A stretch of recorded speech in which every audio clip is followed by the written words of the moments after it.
Welcome to the Deep Dive.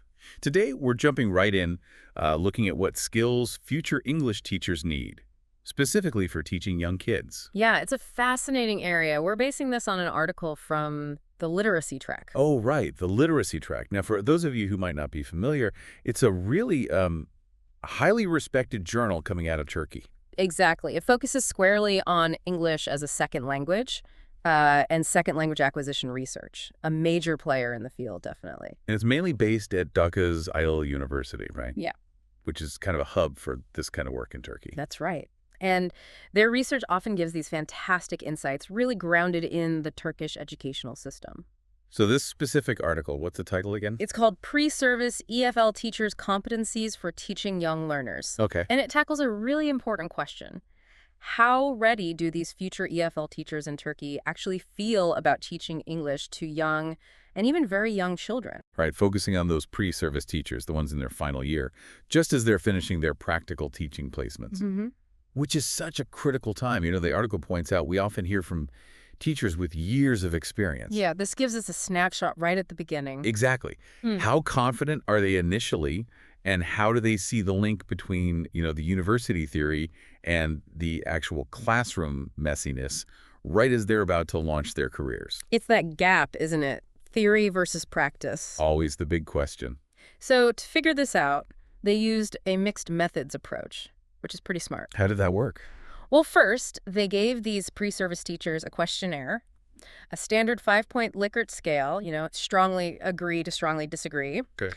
It had 29 different skills or competencies listed. And interestingly, they didn't just pull these out of thin air. They used something called the Delphi technique to develop the scale. Ah, the Delphi technique. So getting input from experts to make sure the questions are really solid? Precisely, to ensure they were hitting the right points. Then, after the questionnaires, they did follow-up interviews with a couple of the teachers. Why the interviews? To get the why. The numbers tell you what they feel, but the interviews help understand why they feel less confident in certain areas, for example. Gotcha. So numbers for the big picture, interviews for the deeper reasons. Exactly. And the core question they're trying to answer is basically, do these future teachers think they're actually ready, competent enough to teach English effectively to young kids? And how well do they feel they can take all that stuff they learned in their university courses and actually use it in a real classroom? That's the crux of it. Okay, so let's dive into what the article actually says. It starts by talking about the unique challenges of teaching this age group. What were some of the main ones? Well, one thing that really stood out is that young learners might be encountering totally new concepts through the foreign language itself. Ah, okay. So it's not just learning a new word for dog. It might be learning about a concept like, I don't know, democracy for the first time, but in English. Kind of, yeah. Or maybe simpler concepts, but still new. It's different from older learners who usually have a bigger knowledge base in their first language to draw on. That's a really good point. And what else? The obvious one. The attention span. Always a challenge with young learners. They might be super enthusiastic. Initially, kids often are less inhibited, right? Sure. But keeping that engagement going consistently, that's the trick. They're naturally so energetic, so active. They learn through doing, through interacting. So you need to keep things moving. Definitely. The researchers noted that while their focus might jump around, they also have these amazing imaginations. So tapping into that with active stuff is vital. It sounds like walking a tightrope. You need to be energetic and creative, but also provide structure because they're still learning to, manage themselves. Absolutely. Self-regulation, emotional control, they need more guidance with that compared to teenagers for sure. Makes sense. Did the article mention challenges in other countries too? Yeah, briefly. It touched on studies from places like Korea, where maybe finding enough good materials is tough, or Indonesia, where English isn't used much day-to-day outside class. So it's not just a Turkish issue. These are common struggles. Pretty much, yeah. Though the specifics might vary. And again, the focus here is on the pre-service teachers, which is valuable because so much research looks at experienced teachers, right? Exactly. This study gives us that baseline perspective right before they dive deep into their careers, which leads nicely into the specific research questions they set out to answer. Okay, what were they? There were three main ones. Yep. First, do these pre-service EFL teachers generally feel competent enough to teach young learners? Just an overall feeling. Okay, the big picture confidence level. Second, where do they feel most competent and where do they feel least competent? pinpointing the specific skills. Strengths and weaknesses, basically. And the third one, maybe the most revealing. Why do they feel less competent in those particular areas? What are the underlying reasons? Those are good questions. The why is always so important if you actually want to improve things, like teacher training. Couldn't agree more. So, before we get to the answers they found, the article had a literature review section setting the context. What were the key points from that? Well, it really hammered home the growing importance of learning English globally, even for really young kids. It's starting earlier and earlier. It is. And it stressed again how different young learners are from, say, teenagers. Attention span, learning styles, how they even view learning. Yeah. It's a whole different ballgame. So you can't just water down methods used for older students? Definitely not. The review emphasized that teachers need to understand a whole range of things about their students' age, background, culture, the language situation at home. That's a lot to consider for each child. It is. And it reinforced how crucial the teacher's role is in shaping that early L2 development. Did the review mention specific effective strategies? Yeah. Total physical response TPR came up a lot. Using games, songs, physical actions, getting kids moving and involved. Right. TPR is classic for young learners. But it also acknowledged the real-world problems, like not enough tech, tight budgets, lack of good materials, and a big one, overcrowded classrooms. The practical constraints. Those can derail even the best plans. Totally. And then there were the internal challenges for teachers, too, like how do you even assess young learners properly? How do you deal with the complexities of language learning itself, keep motivation high long-term? It's not just about knowing the grammar rules. Far from it. Yeah. The literature also pointed out that teacher competence involves things like self-confidence, being reflective about your own teaching, good classroom management, and crucially, having a really strong command of English yourself. Why is the teacher's own English command so important there? Because young learners imitate. They need accurate models for pronunciation, intonation, everything. Good point. And the practicum, the student teaching part. Yeah, the review highlighted how essential that is for bridging theory and practice. It's where the rubber meets the road, you know? Putting those university ideas to the test with real kids. Makes sense. Okay, so that sets the stage nicely for this study's methodology. We know it was mixed methods. Right, and explanatory sequential design. Quantitative first, then qualitative, to help explain the quant findings. And who took part? They had 31 participants, all fourth-year students in an English language teaching program at a state university in Turkey. Final year students. Yep. Ages 20 to 28, mostly female, 19 female, 12 male. And crucially, they'd all done at least one semester of teaching practice in state schools. So they had some real, albeit limited, classroom time under their belt. Exactly. Not total newbies, but still pre-service. And that questionnaire they used, the Likert scale one, it was ISSN scale from 2018. Okay. And it had a really high reliability score, 0.96, which basically means the tool itself was very consistent and trustworthy. That's good to know. Reliable data. And then the interviews. They interviewed 2 volunteers, and the questions they asked were guided by what they saw in the questionnaire results, trying to explore those patterns. That's the explanatory part again, using the interviews to make sense of the numbers. Precisely. And for analysis, standard tools.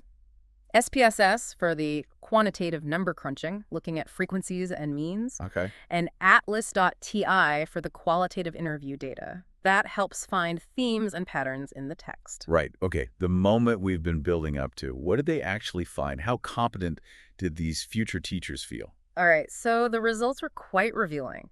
Areas where they felt most competent. Number 1 was giving simple instructions. Mean score of 4.77 out of 5.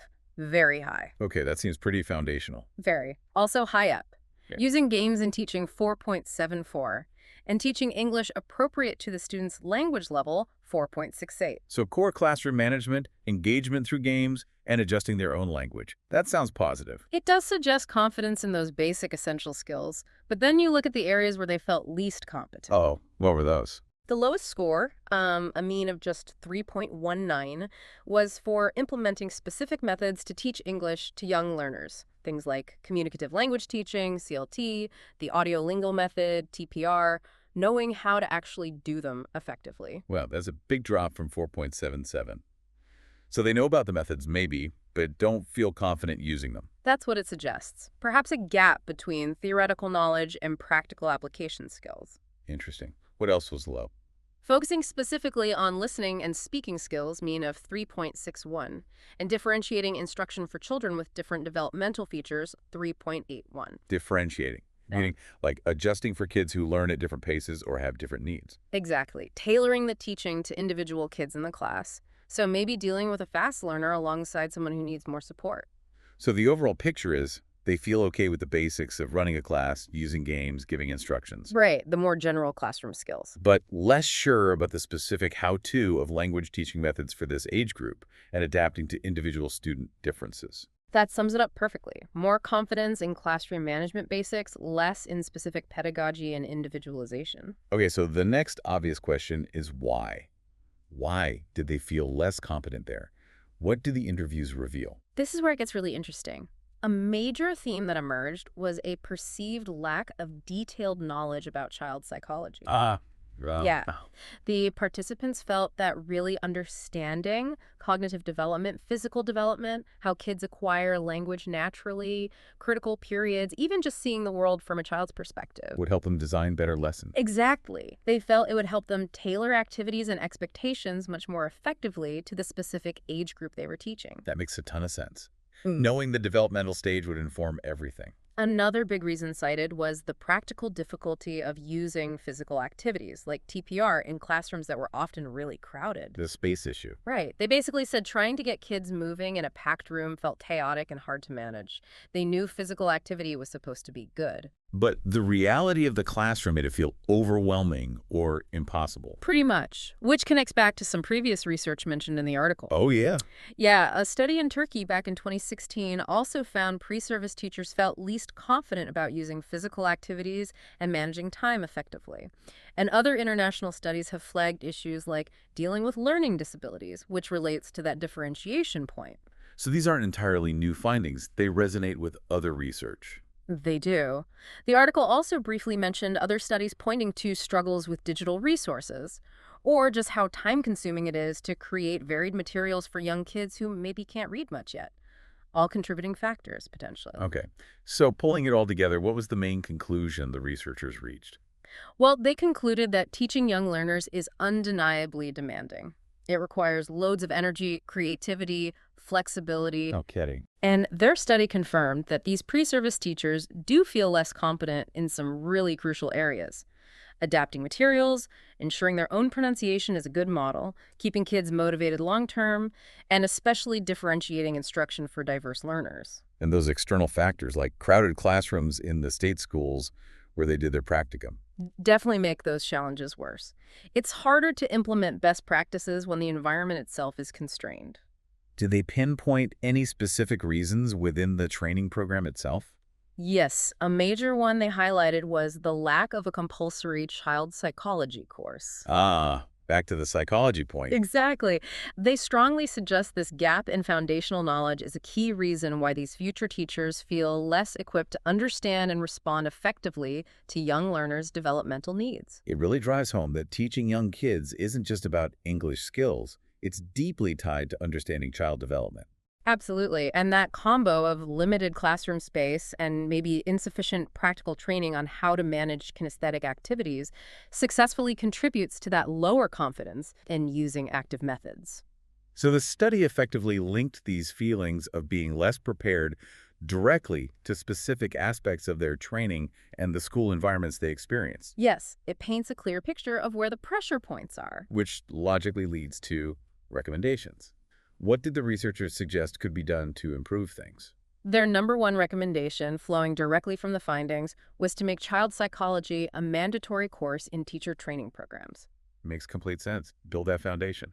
They argued it's essential for creating supportive learning environments and for enabling teachers to differentiate effectively. What else? They also recommended adding more courses specifically focused on the practice of teaching English to young learners, courses that emphasize hands-on activities, games. The practical application stuff they felt less confident about. Precisely, really bridging that theory-practice gap we keep mentioning. Any other suggestions? Yeah, a slightly unusual one. Consider offering elective courses in playing musical instruments. Oh, why that? The idea is that musical skills could help teachers make lessons more engaging through songs, chants, rhythm activities, powerful tools for young language learners. That's actually quite clever. Music is so engaging for kids. Isn't it? Hmm. Another big recommendation was about the practicum. They suggested extending it to 2 years instead of just one semester or 1 year. More time in the trenches, basically. Yeah, give them more sustained real-world experience to build confidence, practice different methods, and learn classroom management over time. More practice seems crucial. Anything else? Just the standard call for more research, really. Using larger sample sizes to see if these findings are generalizable to a wider population of pre-service teachers in Turkey and maybe elsewhere. Okay, so wrapping up this deep dive, the core takeaway seems to be that while these future EFL teachers in Turkey feel pretty good about some basic classroom skills, Right, like giving instructions, using games. they have significant concerns about their readiness for the specific demands of teaching young learners, especially regarding their understanding of child psychology and applying active methods in potentially difficult classroom conditions. Yeah, it really underscores that effective teaching for this age group needs that blend pedagogical knowledge, practical skills, and a deep understanding of child development. Just knowing English well clearly isn't enough. It's about knowing how to connect that knowledge with young minds where they are developmentally. Exactly. Which brings up a thought for you, the listener. Thinking about the unique needs of young kids, what other areas, maybe beyond psychology or specific activities, do you think really impact how effective and confident new language teachers feel? Maybe things like communicating with parents or handling cultural diversity in the classroom. That's a great question to ponder. Maybe have a look at teacher training programs where you are, or just reflect on your own experiences learning or teaching kids. Do these findings ring true? Ultimately, understanding these challenges, the ones highlighted in this study, feels like the essential first step towards better preparing all educators for what is, let's face it, a really rewarding but also incredibly demanding job. Right. Open up the world of English for young learners. Well said. Thanks for joining us for this deep dive.